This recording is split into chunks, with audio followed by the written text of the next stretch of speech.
You're listening to the We Are Libertarians Podcast Network. Find all of our shows at wearelibertarians.com.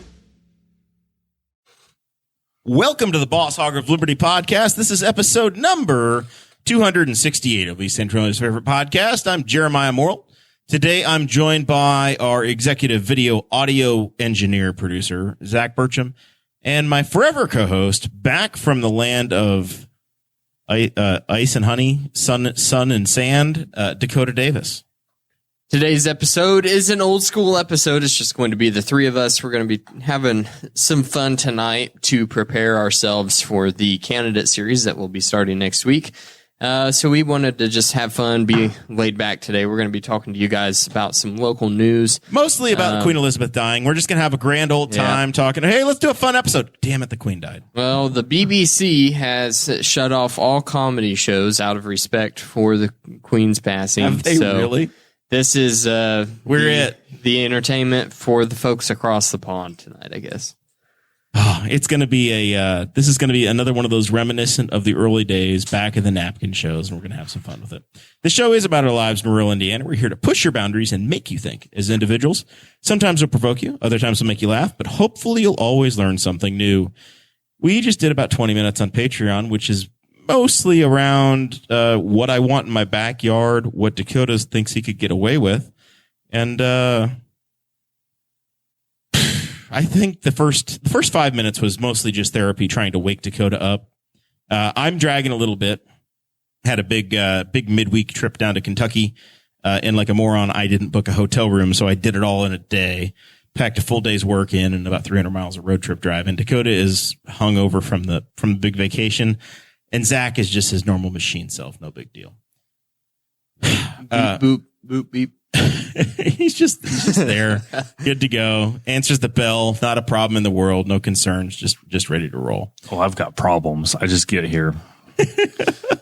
Do have to say thank you to Christy Avery, Anthony Meyer, and the incredible John Phillips of Andy Moore Buick GMC. John, it looks like just jumped into the chat. Texted with him today. Still trying to order myself a sweet new GMC. I'm cautiously optimistic. Maybe next week. Maybe next week we'll be able to get it ordered, and maybe by next year it'll be in. If anybody can make it happen, it's John. Oh, I know. As soon as John, I referred Jeremiah to you. You just going to keep getting that referral bonus every time he buys a car. Forth. I don't think when you bought your second one over there, you mentioned me. I don't know. It's been too many. Yeah. Anyway, it'll be good. Dakota, do you want to do this part over here? That's right. This episode is brought to you by Iconic Insurance. 15% of Americans are left to find health insurance on their own. You might feel overwhelmed, lost, or frustrated. And if that's you, then feel in control of your health with Matt Allen's help. Visit iconic-insurance.com/libertarians to get started today. And that anytime that you hear an advertisement on this show, then the advertisement, it not only helps you, but it also helps the show. So if you're a fan of our show, then help yourself and help us and help Matt. Absolutely. At the same time. If you're some sort of an independent contractor, you're responsible for finding your own health insurance, then it's definitely worth a shot. If nothing else, reach out and have the conversation and see if you can save yourself some money and make something happen. Okay. This is a story that we're going to get into at the beginning here that highlights a number of different things around libertarian ideas, small town politics, us not knowing exactly what the hell's going on, but trying to figure it out, which is a tradition around here, Dakota. Mm-hmm. So I want to say 2 weeks ago, I started having people ask me if I knew anything about this story. And I didn't, and I asked around, and I got a little bit of information, and now that's started to get printed in the local papers as well. Because I'm not, there are a couple of local bars, and as it turns out, there are like 10 local liquor licenses. A community in Indiana has got some arbitrary rule that says, hey, based on your population, you're allowed to have so many liquor licenses, you're allowed to have so many bars in town. And then you can have certain bars that are actually restaurants. So they have a different classification for things. So if you go to the local Mexican restaurant, they're generally serving a bunch of food. And then, they can have some hard liquor too. But then you've got some places that are bar forward. So the oldest bar in town is a place called the Town Tavern, which is probably, 200 feet away from this spot right here where we broadcast from. And the Town Tavern was sold. It was owned by a fellow named Steve Reitzman, who apparently owned a number of bars around the community over his lifetime. And he sold the bar on contract to a Larry and Amy Myers earlier this year. Cool. Okay. That makes sense. That part of the story I get. Mr. Reitzman passed away in the summer of 2020. So 2-3 months ago, the guy passed away. He had a bunch of different properties. So he had a pretty big estate. And he had like 8 or 10 rental properties around town. And then he owned this bar and the licenses and everything that goes into running a bar. So Mr. Reitzman's estate is being handled by a lady named Stephanie Cook. Okay. Makes sense. This Stephanie Cook is a partner in a place called the Back Porch Bar, which is down the street. And the new owners of the Town Tavern have got the building, but they didn't get a liquor license with it. Apparently, and this is where it gets really convoluted in the state of Indiana. And I don't know what to make of it. I'm trying to learn as we go along here. But it's definitely been the talk of the social media around town. When the bar was sold, it should have, potentially may have included the liquor license. But it didn't get filed, didn't get recorded, whatever, so it didn't transfer with the business. So then this Stephanie Cook, who is handling the estate, did not transfer it to the new owners and said, I'm actually just going to keep it, essentially. So they didn't transfer. The state said, okay, cool, fine. So the liquor licenses transferred to the person that is handling the estate. And that individual is not providing it to the folks that bought the Town Tavern. So here we are in a spot where, hey, there are no more liquor licenses in town. The oldest place in town doesn't have a liquor license, so it's closed up, gone. What the hell? You don't realize, like, you can't just, you and I can't just go open a bar. Like, we could buy the place and we wouldn't have a liquor license either. We couldn't start, we could form a club, I guess. But we couldn't just form a bar. What do you have to do to get a liquor license? Well, the one thing he mentioned is that there's a finite number, and I believe for Newcastle it's 12, and they're all accounted for. So I think a lot of times if that can be a very valuable thing for somebody who owns they let you one. Auction it off or sell it off. Yeah, you can sell the license, I believe. I was just catching up. I'm not big on the bar scene in Newcastle. I hadn't heard much about this somehow. Somehow I didn't see anything on Facebook about it either, but must be the group of people I've associated with on Facebook. Your teetotalers Facebook group. But apparently he said the only way that they could kind of get one now is if they got a restaurant permit first and then applied for a beer license on top of that, which would be how they said like Primo operates. Primo doesn't have just a straight liquor license. They have a liquor. It's kind of like, it sounds like you get an endorsement on your driver's license. Like the driver's license is like your permit to be a restaurant, and then you can tack on an endorsement for beer. And they said there's 12 of those available in town, and 10 of them are still open and are available to be applied for by somebody. So there's some of those left. But yeah, the actual liquor licenses. The strangest thing about it is that this guy chose a direct competitor to be the executor of his estate, and that direct competitor has now shut his bar down after his passing, even though he'd sold it off. That seems a little strange. I don't know any of these people. Yeah, I honestly I don't know any of them either. Like the names don't look familiar, and like I said, I think I'm not well aware of the Town Tavern's ownership, but I believe it's changed hands like quite a bit since I've been remotely aware of that it's even there. This all does not sound like it's very straight and narrow. No, it's to me. Because apparently there was some language in the transaction that said that all licenses, whatever, would be transferred as well.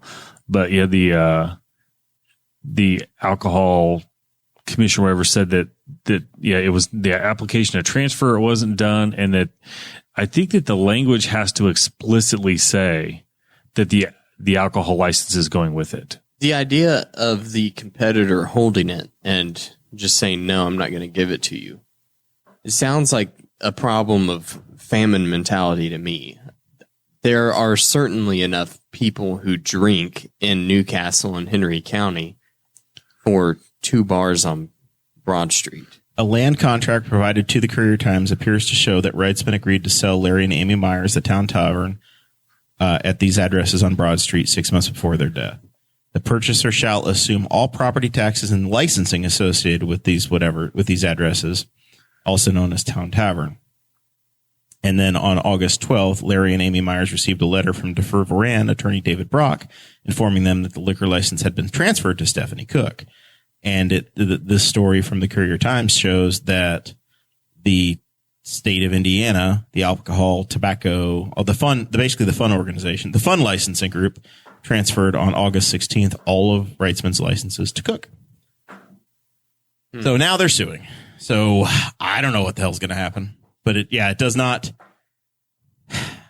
Small town drama. All I know is that we're down a bar in town, and there's going to be a crisis. And to describe, but the Elks Club has their. If you're a Town Tavern person, you're upset. Give Dakota and I a call, Zach a call. We can get you worked in at the Elks Club. And to describe how small town this is, where Deferred to Rain is, and where the back porch bar is. It's between the two. He could have literally just folded it into a paper airplane and winged it down the street and gotten it to both places. The back porch and the Town Tavern are 2 different atmospheres that are catering to 2 very different clientele. Yeah, I don't spend a lot of time going to the bars in town, but I've probably been to the back porch half dozen times. I've never been in the Town Tavern in my life. Right. It's the fact that Town Tavern that the back porch bar was created and is open and seems to have flourished, with the Town Tavern doing just fine over there by itself. Like they're not. One doesn't seem to have to. I don't like this story at all.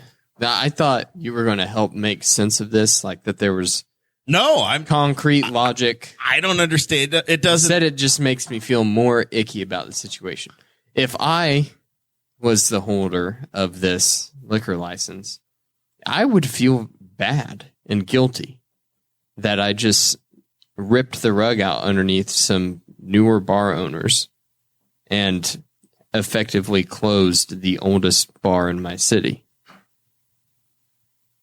Yeah. Would you? Yeah. I would feel bad about it. I'm afraid to say anything because I don't know. I don't feel like I know the whole story. There may be more layers to the onion than I realize. If there's more to it, I've eaten my words before, and I've really. Said Do you have shit. a list? I don't have a list. There's probably too many to be on the list. I'm not afraid to admit when I'm wrong. Yeah. So if I'm totally wrong about it, then that's fine. I'll accept it.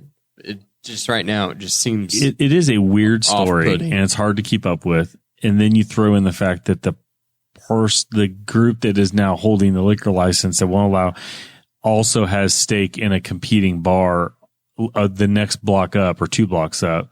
That does give like a weird, like, is this something where you have the opportunity? At the same time, though, why and maybe it was a decision that was made before, I'm assuming it probably wasn't before he sold the bar. Like, why choose to have the executor of your estate be the owner of a competing bar? And maybe he thought that deal was done and it was over with, but it seems like the language is in there that he intended for this bar to be sold with its liquor license intact with the bar, but they didn't legally go through all the steps required to make that actually happen. The tail end of this article that the folks at the Courier published says the Myers filed a lawsuit on Tuesday against Cook and the estate of Stephen Wrightsman. In the lawsuit, they claim breach of contract, unjust enrichment of the defendants, conversion, fraud, and damages for tortious interference with prospective business relationship. I mean, you said that you'd never been to Town Tavern, but you have been to the back porch. Yes. And I mentioned the difference of clientele. I've never been to the back porch, but I've been to the Town Tavern. One of us wears khaki pants to work and has nice combed hair and a shaved face, is wearing a collared shirt. The other one shaves his head, has a beard, and has tattoos. So There's room enough for both. there's room for both. I generally wear jeans to work nowadays. Oh, do you? New company culture. Yeah, jeans are fine. Very nice. Jeans are cool. Collared shirt, yes. No tennis shoes, but jeans are fine. Not tatted. Is there a dress code? Do they tell you? Or do you just kind of go by feel? It's a vibe. The vibe. Listen, man. Have you tried like buy a Comfort Colors t-shirt? No, off I would never Amazon do that. And then just I would show up? never do that. I would never. It's got do a that. pocket. Can't do it. Can't do it. I think I got Jesus, Dakota. I did wear a PFG shirt in one time and got a "What the hell are you doing?" Like one of my fishing shirts, which I think are cool. Did it have a collar? Yeah, I figured. yeah. It's vented. I mean, they are the ultimate summer shirt. Oh, I know what shirt you're talking about. I know you enough. I think I know most of your wardrobe. I'm sure You you probably do. know mine. You see all of mine. Yeah, you've seen. Dakota has seen all of me. All right, that's the story here. I don't know what's going to happen. This is will be interesting. What's going on these streets? So the mean streets of Newcastle. We've got more stop sign conversations. I drove to the studio today and I saw that the center stop sign is gone at Indiana and Main Street. Yeah. And then there's a conversation that they're going to get rid of the center stop sign at Indiana and State Road 103. I'm Ron Burgundy.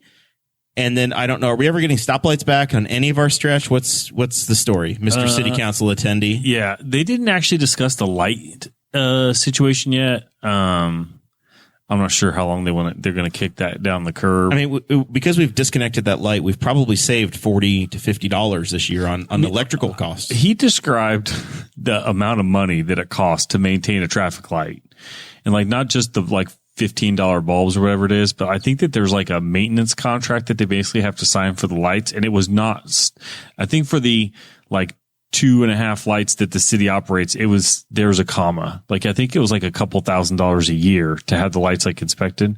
Wow. Yeah, it was something shocking. It's not like they're fancy lights. They're pretty basic. It's pretty basic, and they said the one at 15th Street burns through balls, whatever. The reason why the center stop signs were moved was one, there's now stop signs at all four corners, and two, people were struggling at times with navigating the intersection, like making left-hand turns. If you have a trailer, stuff. it could like have been a bitch. but they also point out that those guys aren't supposed to be there. That's the reason why the stop sign's in the middle of the road anyways. Well, if you're a semi, but you and I are allowed to come through. I mean, I bring my camper. You and I don't go through that. I don't go through that intersection. Listen, I did a left turn there in my bucket truck, not pulling a trailer. And it was tight. Tight, yeah. So, yeah, but they didn't mention like people even just doing like landscape trailers and stuff. But, I nearly witnessed, Jeremiah's, in-law, eviscerate his camper at that intersection. And so I do not tow through that intersection. I would tow straight through. I go on Main Street. Main Street. If I'm going to last summer when 3 was a disaster, I would travel with my camper going to Summit Lake. I would go north on Main Street and get up to 103. Yeah. And get to Summit Lake. I just knew if it was either on Main or I was on 14th. I was committed to Main or 14th. The mental spot that I would want to make that shift would be Indiana Avenue, and I just knew not to do it because I saw tragedy almost happen there. Only delayed by about 48 hours though, if I recall. It happened on a Friday instead of the Sunday.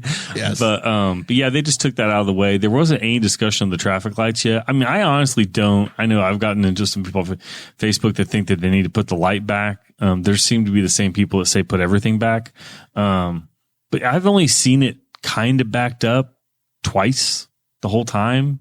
And I like actually just knowing I need to stop. And then as a pedestrian going through the intersection, I love it because you can always go. I can always go. Yeah. I don't have to worry about whether or not the light's turning, whether or not they see me coming. And if, the light turns, actually the more dangerous situation for me as a pedestrian is when you go through an intersection, somebody's coming from behind you to make a left-hand turn. I've almost been hit a couple times with that kind of maneuver, but yeah, I'd like it. I personally still want the stoplight at Indiana and Main, but other than that, I think they're fine being gone. Yeah. But I feel like Indiana and Main's busy enough that you need it. Yeah, I think so. We'll see. I agree. I mean, if they put it back, they put it back. If they don't, they don't. I mean, we're better off than when they had one at Church Street and like we had a whole bunch of lights downtown. It was awful, but what they could do is they could move the poles back significantly so that they're not. The worst thing in the world you can do is put a telephone pole at the far outer edge of an intersection.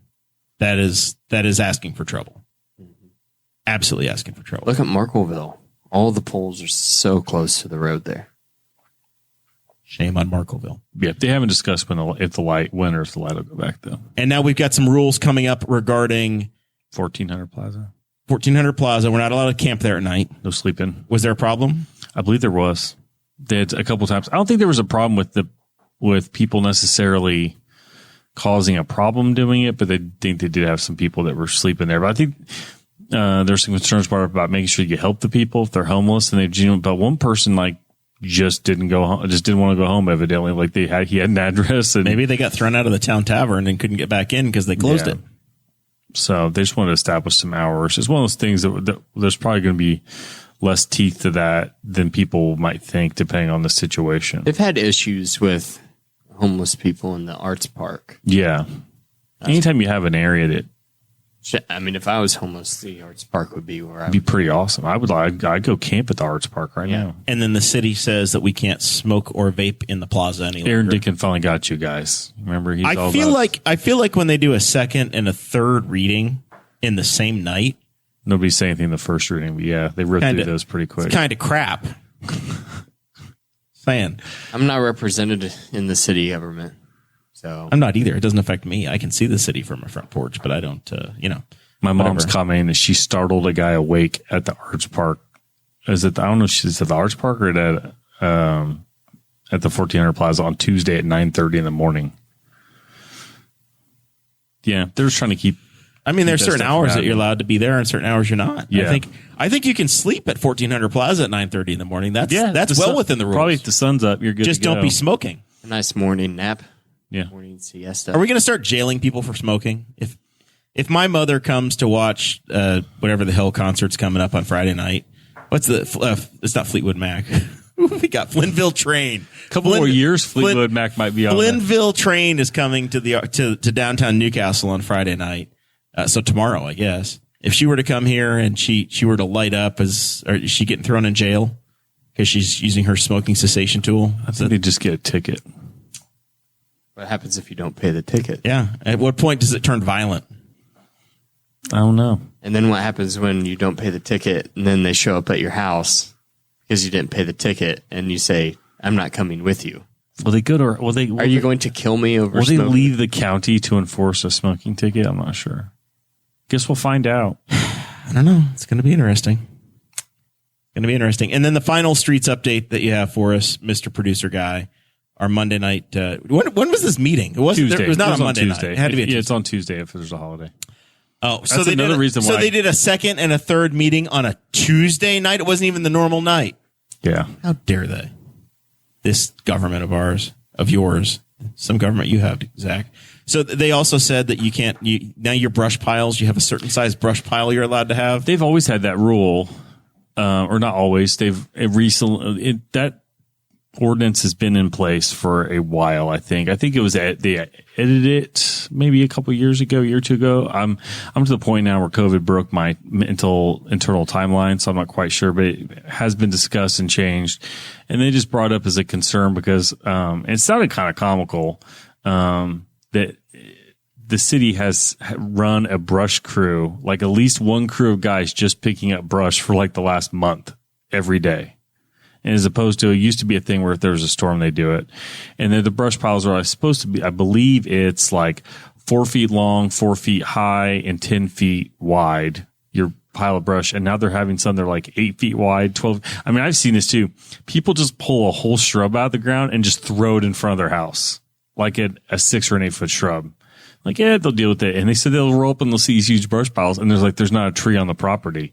They don't know where the brush is coming from. It's like there's no trees that got cut down. They don't just let you burn it. This is the problem. If we had open burning in this town, it would be a problem. I never have anything I need to drag out to the road like that. But I can dispose of it along with my cardboard boxes. It came boxes. up with just being, it's very labor intensive for the city. But the city keeps picking them up because Lee said, I want the town to look nice. I want to leave this stuff out. So they just need to figure out something to do. I mean, I talked to Aaron Dickin wasn't at the meeting, so I was catching him up on some other stuff, that he might want to know about after. And I was like, there's a house I ran by it this morning that always has a little pile of sticks on the street all year round. Is if they just rake their yard and they dump the little pile of sticks out on the street all the time. So why don't they just throw them in the trash dump? I don't understand why they don't either. But it's like, I have to know. Does that mean you have to send a second truck then, right? I don't know who picks that one up because it's not near where they put their toter. And they said that there was a miscommunication. Some people thought you just put it by your toter and they pick it up. That's fine, whatever. This isn't near a toter. This is like, I can't even actually, I'm not 100% sure whose it is because it's at a property line, but I'm pretty sure because of who has trees and who doesn't. But this person just, every time they do take care, I think they just wait for it to break down and turn into mulch on the road. But it's always there. I have to be aware of it because it's a dark spot of the road. And if I'm not paying attention, I'll trip on it, but it's always there. So people are just weird. So the NFL is back, and they are right now, as I look at the screen, they're having a moment of silence for Queen Elizabeth, Dakota.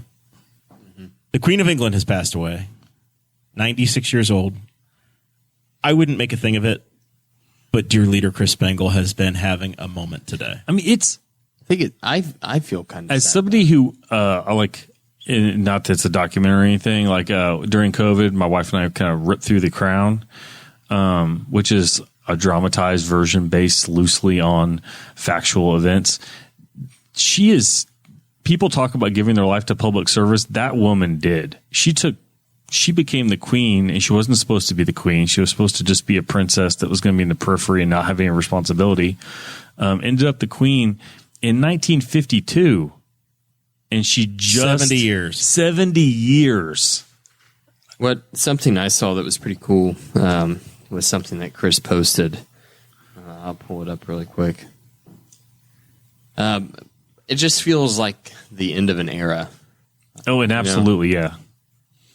In 1959, let's see, here it is. Queen Elizabeth came through Messina, New York with Vice President Dick Nixon to open up the Eisenhower Seaway in 1959. Wow. Yeah. So when my father was born, the year he was born, she came through Messina, New York. So this was something I thought was crazy. She was born before computers, plastic bags, the full discovery of DNA and penicillin, the birth of the UN and the People's Republic of China. When she was born, her grandfather ruled over an empire that covered 1/4 of the world's landmass. Yeah. Insane. Yeah.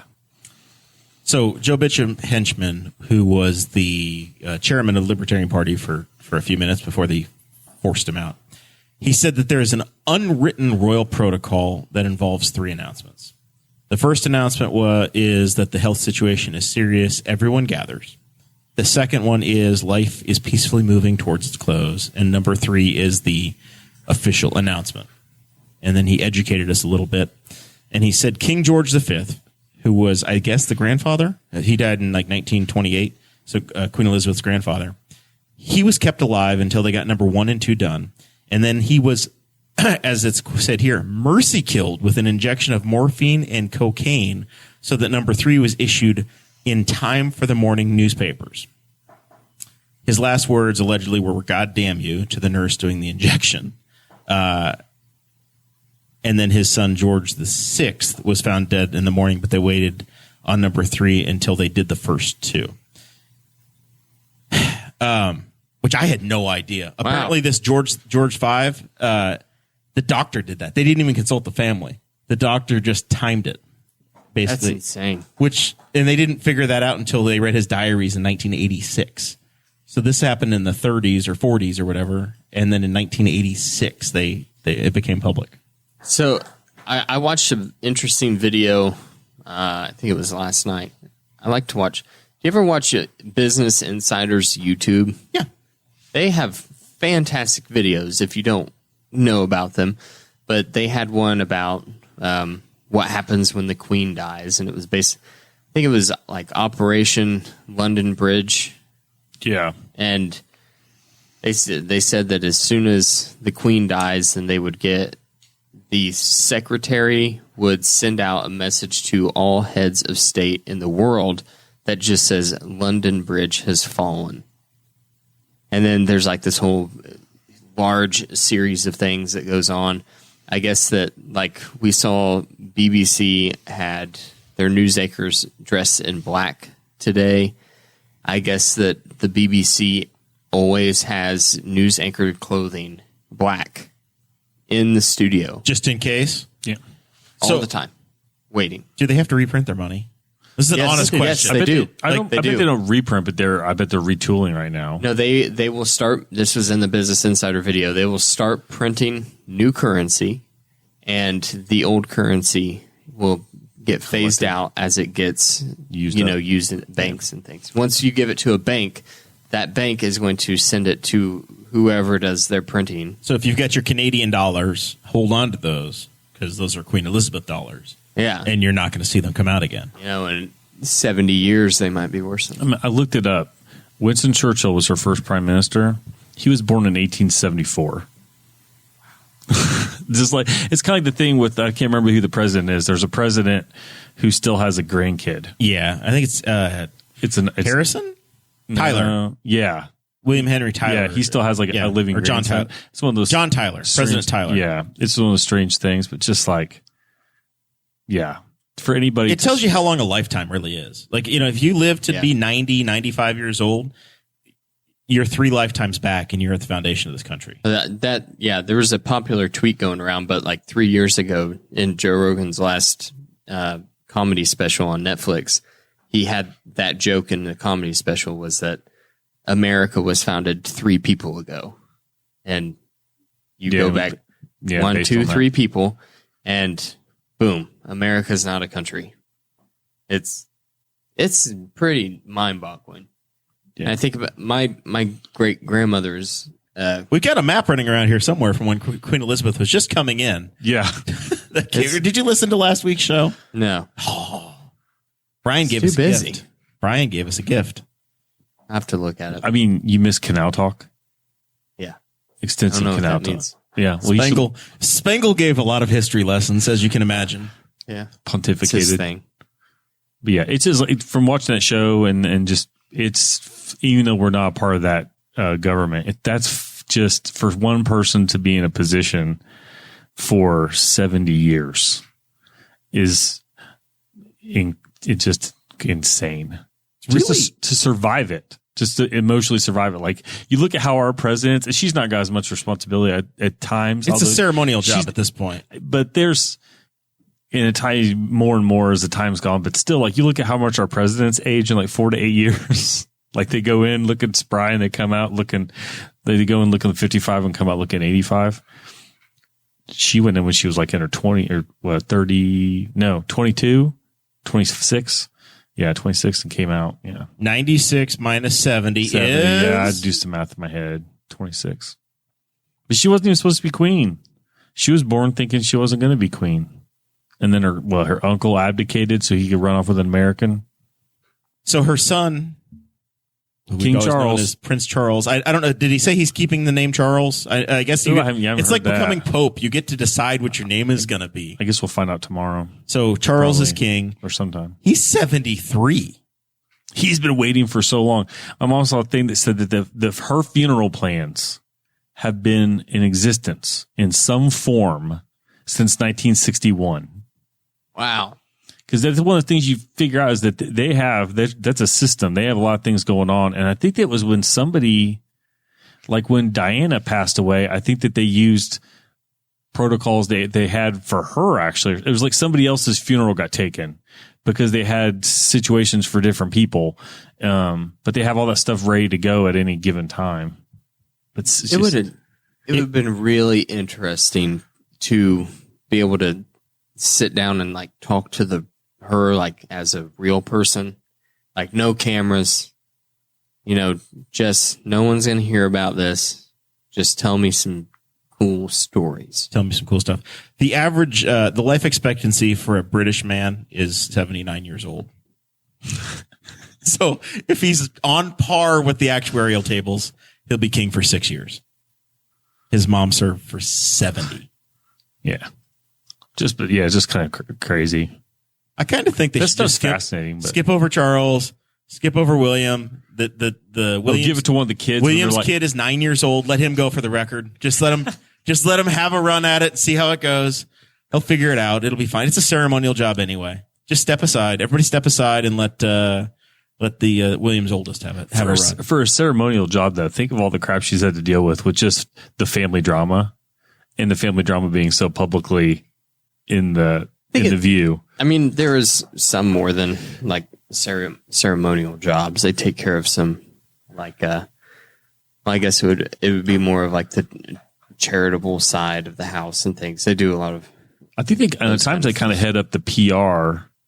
They're kind of the PR wing for like the Commonwealth, like when they go visit other places that are under British. You're a living mascot is the role.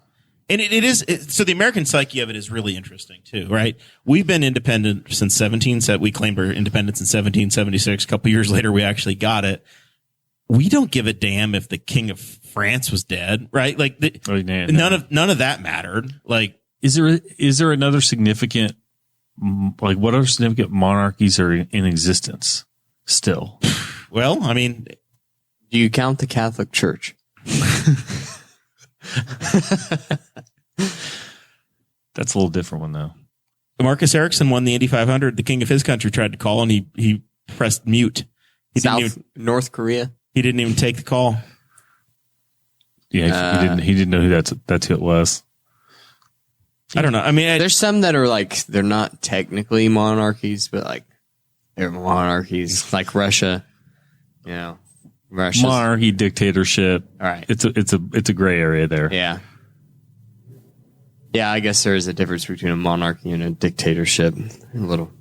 The subtle differences. So yeah, it is interesting that she was seen publicly on Tuesday. Like that part. She agreed to the new prime minister. Yeah, the prime minister. Imagine if you're the prime minister and you go and meet the queen and then she's dead 2 days later. Kill her on accident. There was some shade thrown her way because apparently the first end of her career she was trying to get the queen thrown out and to end the monarchy and get rid of it or whatever. And then she's no joke. Yeah, that was like kind of what she campaigned on as she went into the House of Delegates or whatever back in the day. That is gross. And then 2 days later, yeah, big yikes to that. It'll be interesting to see what the ratings are for all of the upcoming. The funeral will be huge. Tim Durham said that Elton John is furiously writing new lyrics to "Candle in the Wind." Yeah. Do you think that MI6 is interviewing the prime minister pretty hard right now? Oh, I bet they are. I bet they are. I bet they're looking into every. That's not a coincidence. If nothing else to say whether they ruled it out, but that's not a coincidence you want to really have. Like you want to clear that up no matter what. Like 2 days, really? 96 guys. I mean, I know, but at a certain point, it's one of those things. Her mom didn't die that long ago. The queen mother. The queen mother was alive for quite a while. Her sister died in 2002. I looked that one up. I remember Princess Anne dying. And Spangle pointed out her husband passed away, a couple years ago, and that was probably part of the Okay. The queen mother died in 2002 as well. It's been a minute. 20 years. Okay, but it's been a minute. But for she was 76 when her mom died. That's Like I said, COVID broke my internal calendar. I think someone just knocked on the door. Check it. Check the door. No. They knocked on the double door. The double door behind us. Oh, yeah. We have to check the cameras. It could be. Listen, we've been talking a lot of smack about the queen. We could have protesters. I didn't talk any smack. But yeah. When is it too soon to make jokes? You guys, people have already started. Christy Avery says Margaret was the sister, Anne is the daughter. I haven't been making any jokes. jokes. Yes, that's true. I'm just asking for some of us that may have made jokes already. When is it too soon? Depends on if you care or not. And most of the people that are going to crack jokes already don't care. So everybody deals with it differently. Yeah, some people just are literally just don't care. And I'm fine. It's like, it's not going to ruin my day. I think it's a wonderful life lived. It's a fascinating. That monarchy is fascinating in its own way because it's persevered with some level of importance. Whether or not it's relevant, it's one thing, but it's persevered with some level of importance. I think well past most monarchies. During the times of war, especially what she did during World War II when her dad was king, I guess, that's probably the most important time in holding together the free world and the leadership that was there. I listen. I'm from the Leslie Nielsen school with Naked Gun. Like, she was hilarious in that movie. It's cool, but to me, it's the mask. It's the mascot of it. Yeah, it is what it is. Sad, understandable. I don't know. Moving on. But we did a moment of silence in the NFL. It's a big deal. Like, I don't know. There's not a whole lot of the United States and England have a very special relationship as countries. They are as close as you're going to possibly get. So when the leader, and this is the person that is the Queen of Canada as well, right? The British monarchy still matters in some ways. So the NFL is back. That's how we started this segment. The Buffalo Bills and the Los Angeles Rams are playing today. Audrey wants a screenshot of something. I don't know what I did, but she wants a screenshot of it. I saw it flash up on the screen. What's your wife need from me? Don't worry about it right now. Don't be concerned. Yeah. Big money to be wagered. Did you guys get any bets in? There's I don't gamble. I didn't even know who was playing today. Zach, there's big money.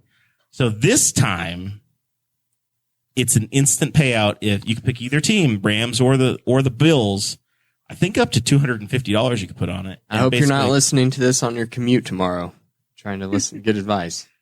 Though the game will be over by then, it's getting ready to start.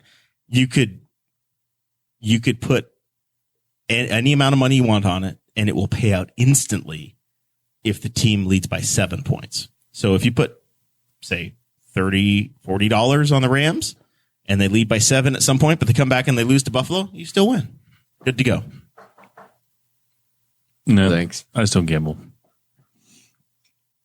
I don't pay that much attention to football. Yeah. I don't know. That's the other. We talked on Patreon a little bit about the signs of summertime being over. Yeah, football starting. And college football started last week. Now the NFL is on. IndyCar wraps up tomorrow, or tomorrow's the start of the final IndyCar weekend. It's like these are all the signs. I would like to say that I redeemed myself in fantasy IndyCar last week, and I was tied for second in the wall racing group for the weekend. Only to the only person that got me was Pat Bremer, friend of the show. I had a very, very bad Portland weekend in the old IndyCar wall chat group. Did you not pick Scott McLaughlin? No. That's your first problem. If he's on the poll, don't pick against him. He did exactly what I thought he was going to do. I would have had better if Lundgaard wouldn't have hit that sign. I'd been real good. He was the only downer I had. I think he had pretty good picks the rest of the way, right? I picked Will Power to finish second, and he did. Otherwise, it would have been the absolutely worst thing possible. Yeah. So the NFL's back. Big concert to welcome back the NFL on Friday night. The Colts have been giving away tickets to anybody that wants them to the Jim Irsay concert. Oh, yes. Tomorrow night at Lucas Oil Stadium. I talked to my coworker about that. I think I've turned down tickets 3 or 4 different ways now. The band is loaded. So they have brought in like an all-star band, but it's just Jim Irsay playing with them all. But I think they got John Mellencamp is coming now. I looked it up because I've been hearing about it for about a month and a half because Bob and Tom have been talking about it quite a bit. And I have a coworker whose husband is in a band, and she had mentioned that Irsay will pop out to her friends' shows once in a while. Just we'll be hanging out in a bar watching them. And I was like, "Oh, have you heard about this?" Because we talk about his insane collection. He has a pretty incredible collection of memorabilia. My parents are going. I told them I think you'll probably see an original copy of the 10 Commandments. I think he's purchased everything at this point. Yeah, he's got quite a lot of Beatles stuff too. And is it some manuscript of something? Mike Mills, founding member of REM, Kenny Wayne Shepherd, Kenny Aronoff, who's like one of the greatest drummers on earth, Carmelo Ramsey, Mike Wanchik, Tom Bukovic, and Michael Ramos, and Danny Nucci was special guest, Buddy Guy, and Wilson of Heart. So if you know rock and roll people, you might know who some of those people are. But yeah, he has a good time. Jim Irsay has a good time. They are even buying you your free drink, free first. Like everybody that goes gets a $10 voucher for free food. Like they are just giving stuff away. Free parking, free tickets. $10 voucher for the first thing at the concession stand. Jim's just throwing a party for people. Good for him. Yeah, it's amazing. And he just bought somebody's. Did he buy like a title belt? Did he buy somebody's heavyweight champion belt? Something like that. He buys random stuff, but yeah, he's got a bunch of Beatles stuff. He's got like almost an entire Beatles set of instruments, I think. And, but he might have bought like, the Thrilla and Manila or the Rumble and Jungle title belt or something. He's got stuff from Bob Dylan, the Beatles, Prince, Eric Clapton, Elton John, Les Paul, David Gilmour, Jim Morrison of the Doors, all stuff that's just going to be on display. No big deal. All free. Just insanity. It's a John Wilkes Booth wanted poster. Random. That's pretty cool. The original Hey Jude handwritten studio lyrics. Jackie Robinson's hat. Presidential artifacts, important documents from American history. He stole the Declaration of Independence. That's what I said. I at some point, I feel like I'm going to read. Yes, he has the 10 Commandments. He bought them, and they're there.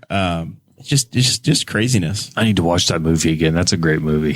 They come in and there's an announcement over the loudspeaker that says, "Do not touch the Ark of the Covenant."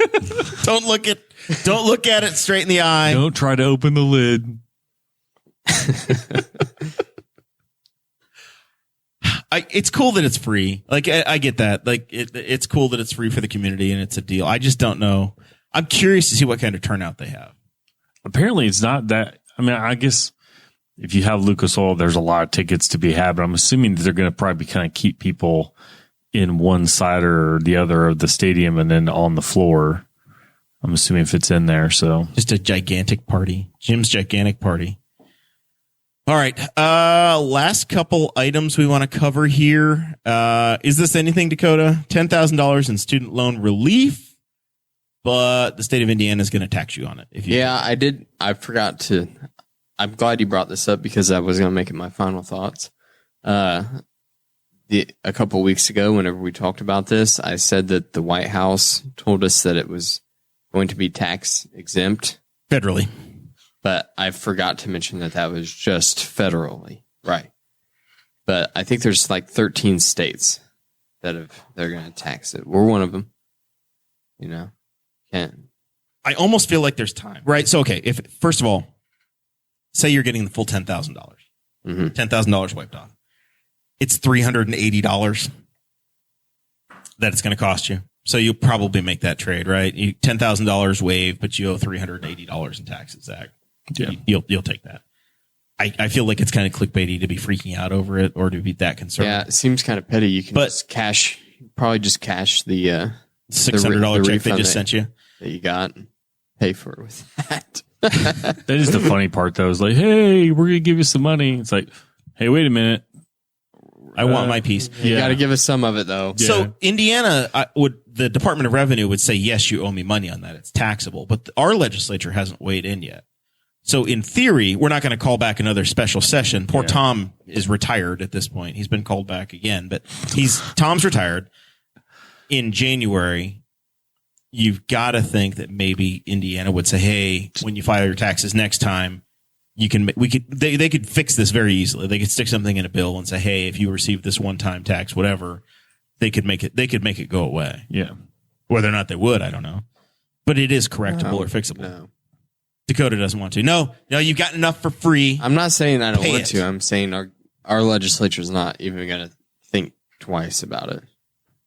I mean, if you're a candidate running, you might say something. It'll depend, I think, on the timing too of getting it all done and how that if people are in the midst of like applying for it and stuff. You're not applying for it until October or November. Yeah. So why shouldn't people be running on it saying, hey, yes, we're going to fix this? I think if it was a thing that was just done and over with in like September, October, and then people had 2 months to forget about it.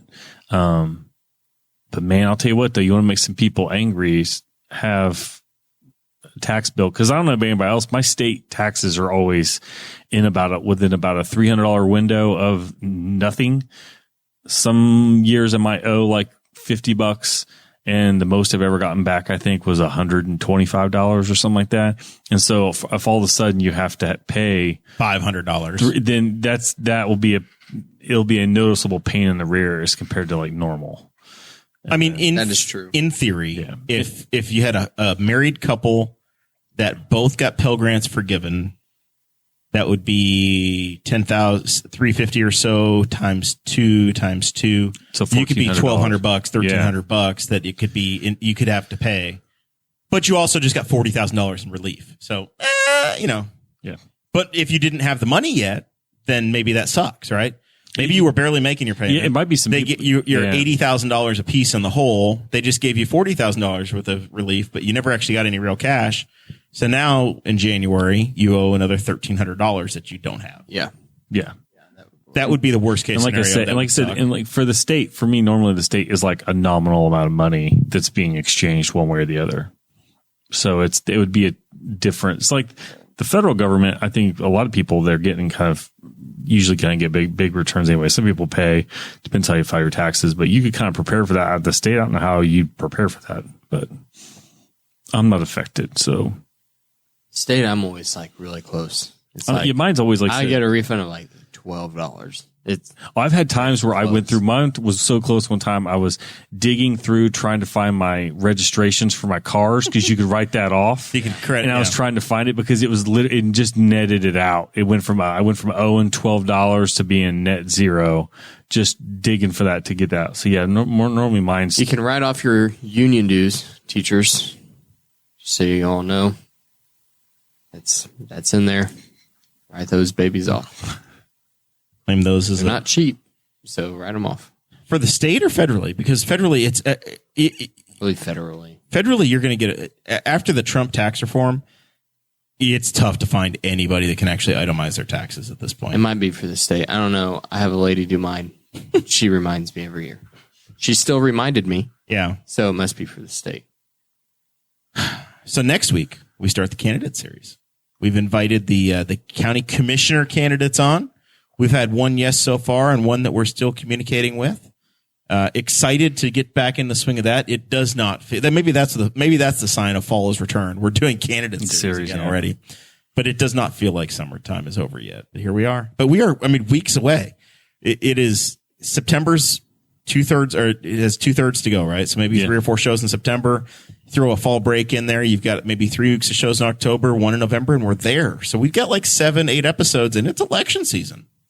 It's right now. It's crazy how fast it's come up. But it's time. So we're excited. We're going to talk about the issues of the day. We're going to see. I don't think they're going to care about the liquor license thing. That's probably not a commissioner's issue. We'll talk potholes. We'll talk police department sheriff department funding. I bet we end up talking about some ordinances. What other stuff do you think we'd talk to commissioner candidates about? Specifically going to mention if they're going to come after my girls. Your chickens? Yeah. Your chicks? Are they still alive? They just had a photo shoot on Facebook yesterday. 5, baby. Just flaunting their existence. Put a roof over them before we went on vacation and everything. They survived. They're thriving.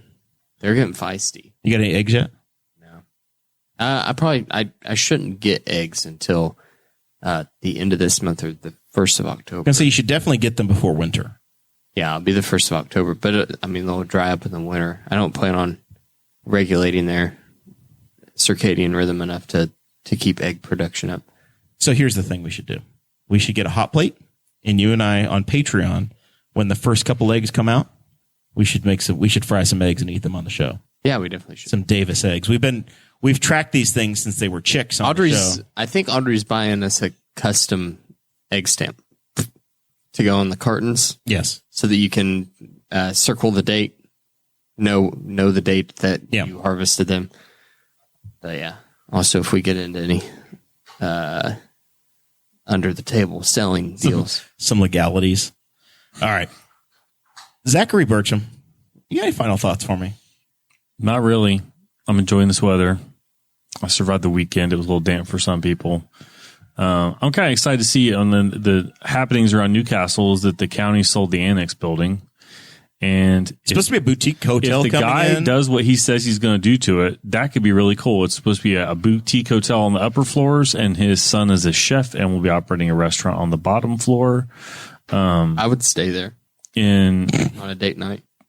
yeah, I thought that might be Kid-free date night. yeah, and like get down there on like around the holidays or like a Broad Street cruise night, and there'd be something to see out the windows. So if that's really cool if that guy can get that done. So we'll see what goes on there. But other than that, no, I just hope to eventually know what day it is. I'm still confused. You get an extra day off and you just bitch about it. You could have worked Monday.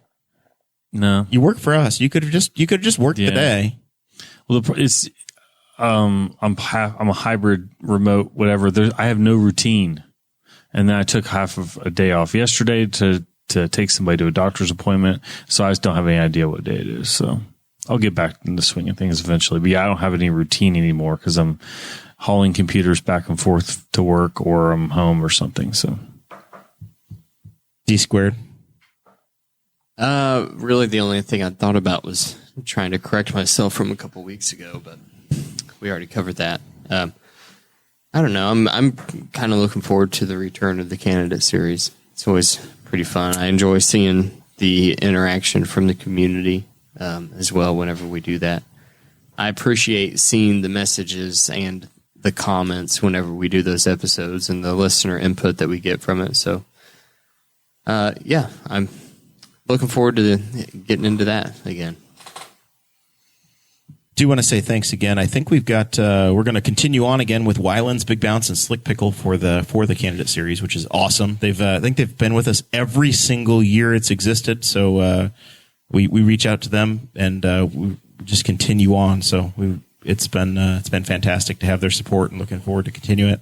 I do want to complain about the Amazon. Are you Prime members? Are you guys Prime members? Yeah. yep. Maybe this is a me problem, but I order something now. You put it in your cart and it says, hey, you can have this tomorrow. You can have it tomorrow. You're good to go. And then it changes to your Prime Day. Without your consent, it advertises, hey, it'll be here tomorrow. And then it's like, no, it'll come on next Monday. This keeps You got to change happening. it when you check out. But damn it, I didn't used to have to do this, So it's like a bait and switch. Just so you pay scroll them down. You pay them like $150 a year so it can be there tomorrow. Your Prime Day is usually My Prime Day is on few Monday. days. Choose whatever your Prime Mine's Day, Monday, whatever you want yeah. it to be. But it's set up, and then you order something. So I ordered a new bike jack for my camper, and I was like, I'll put it on this weekend. Ordered it. Doesn't come. I finally look, and it's like, oh, yeah, it'll be there Monday. I'm like, jerks. And you can't go in and cancel it and reorder it because I ordered the Amazon warehouse whatever deal, the open box special. So I'm going to lose out on that one if I cancel it and have to start over and pay full retail. They screwed me over. And this is a new thing. I don't feel like this has been a problem in the past. I think I always check that. I order stuff for relatives sometimes, so I'm always like scrolling through to make sure it's on the right card, going to the right address, and stuff like that. And so that's one of those things that does pop up. And I'm like, the whole point of this whole thing is for free shipping. The Prime Day thing seems bizarre as an idea when the biggest selling point that they brought with Prime was the free back in the day 2-day shipping. The only reason that I would say, okay, yeah, cool, I would like to have Prime Day of shipping available, but I want it to be the backup plan, is if I'm like, I'm going to be out of town. I'm going to be camping. I don't want this thing showing up at my house on Friday or Saturday because I won't be there to receive it. So yes, send it on Monday. But don't just automatically send shit. It literally took like a week and a half. I ordered it on Saturday, the weekend before, and it's now coming like 9 days later. Because I haven't, I checked that box. I checked to look at that box. Do you get anything for having it delivered on Prime Day? Because back in the day, it would be 2-day shipping. They used to give you like a digital credit. Or they give you like $1 $1 digital credit if you let them slow ship it. Yeah. No, you don't get any kind Yeah, of nothing? credit. Yeah, there's no point. That I will say, They're hosing you us. reminded me the one drawback of moving to the county. I don't have any option of 1-day shipping anymore, even though I'm much closer to the warehouse in Greenfield than you are. I get random. So here's the other thing. We got 2 things delivered on Monday, on like Labor Day. Amazon straight up, Amazon van, Amazon employee. Yeah, we don't get Amazon vans. They delivered crap to my house on Labor Day. Like, come Those guys. people work. I didn't need that. And I feel bad for them. I didn't need my USB Because- cables on Monday. I feel kind of bad for them. I mean, I hope they're getting paid reasonably well because they don't give them any, like, I think I'm finally starting to see some of them repeat, but I think literally some of them, they roll back into the warehouse and just whatever's the next load up, they just load them up and say, this is where you're going. Like, I don't think that they have, like, I have a FedEx guy. I have a mailman, although the mailman's been rotating around. I don't think I've had, we have the same UPS guy at our house. Yeah, but I'll have like 3 different Amazon people deliver packages on like in a week, and it's not the same person each time. So UPS still does all of our Amazon packages. Just imagine how many dogs those people meet in a day. The Amazon people that have totally different neighborhoods every day. Yeah, around every corner is just, if you're a meter reader, if you're a UPS guy, FedEx guy with regular route, the USPS person that does the same houses every day, you know what to expect. These Amazon Prime people just have random, God only knows what, all over the state of Indiana. Oh yeah, and you never know. And there are some dogs that are real stinky and wait till you're within striking distance before they make you aware that they're there. It seems like such an inefficient system to do that, though. Oh, to have the individual vans running around? Yeah, to just I don't know. you go here.